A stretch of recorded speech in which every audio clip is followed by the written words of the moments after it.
we're going to do it one more time and find all the subgroups of Q8 and draw the subgroup lattice. I hope you'll allow me to go a little bit faster this time. I just want you to recall what the Cayley diagram for Q8 looks like. In this case, the blue edges correspond to applying the element I, the red edges correspond to applying the element J, and the green edges correspond to applying the element -1. So we're looking for subgroups. The subgroup generated by the identity is the one element subgroup. The subgroup generated by -1 contains 1 and -1. And then I have some 4 element subgroups. I generates 1I, -1, -I. That's also the same subgroup as is generated by -I. J generates 1J, -1, -J, also generated by the element -J. And similarly, the group generated by K is 1K, -1, -K, which is also generated by -K. Now, if you are to put any two of these elements together, the idea of putting I and -1 together really doesn't add any new information since -1 is in the subgroup generated by I. So really we put together I and J, which we know generates the whole group. Oops, there we go. Too much came up at once. But in pairs of generators, if I put together I and J, that generates the whole group, Q8. And it doesn't matter what sign you have on your generator. So the group generated by IJ is going to be the same as the group generated by I -J, which is going to be the same as the group generated by -IJ, or the group generated by -I -J, and they all give you Q8. Similarly, if you put I and K together, or if you put J and K together, you will again generate the whole group. That makes drawing our subgroup lattice pretty straightforward because there is the group Q8, the 3 groups of order 4, I, J, and generated by I, J, and K respectively, the 1 group of order 2 generated by -1, and the 1 group, the trivial group containing the identity.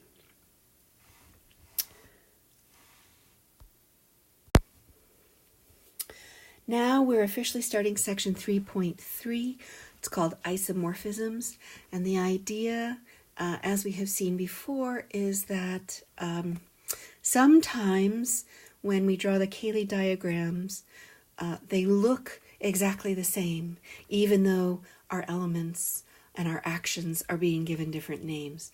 And we want to try and formalize that notion, and that's the idea of isomorphisms. A nice illustration is given on page 43. This is figure 3.5, where 2 Cayley diagrams are given, one for D3 and one for S3. And the diagrams look exactly the same. If you didn't have the labels, you wouldn't know that they were any different.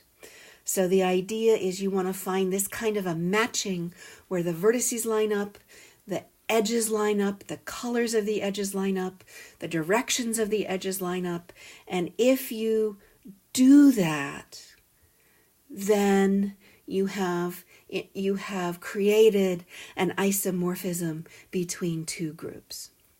So what's important is just because you have a Cayley graph for one group and a Cayley graph for another group, and they don't look the same, you can't conclude that they're not isomorphic. So in problem 3.33, we're asked to give a different matching between D3 and S3, this time utilizing the generating set RS rather than the set SS prime, which was what was used in figure 3.5. So let me remind you of what the Cayley diagram for S3 is using the generators R and S. In this case, the blue edges correspond to the generator R. Let me write that in. And the green edges correspond to the generator S. What we want to do is find a Cayley graph for S3, and I'm going to tell us to find the Cayley graph based on the elements S1 and the product S1, S2. And you might wonder how I knew this.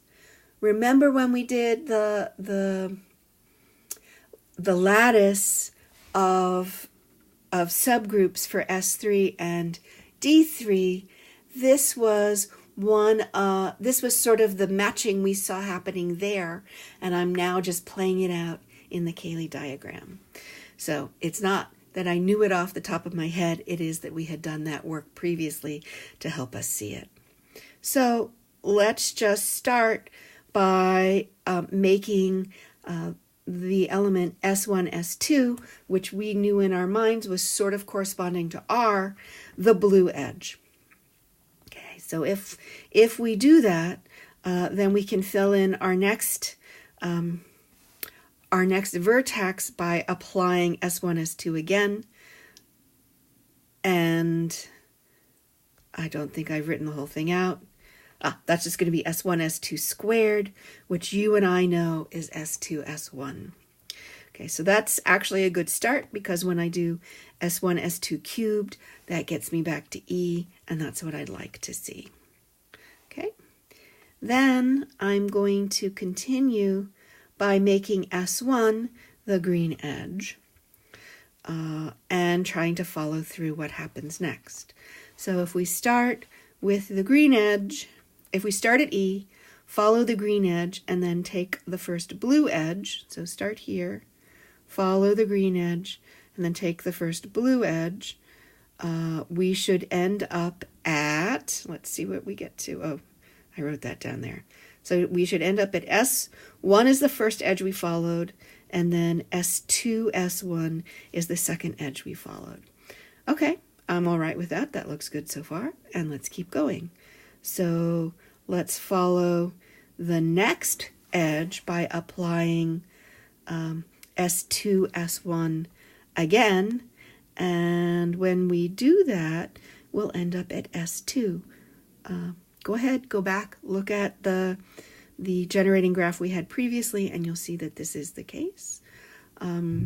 So in fact, this is pretty nice.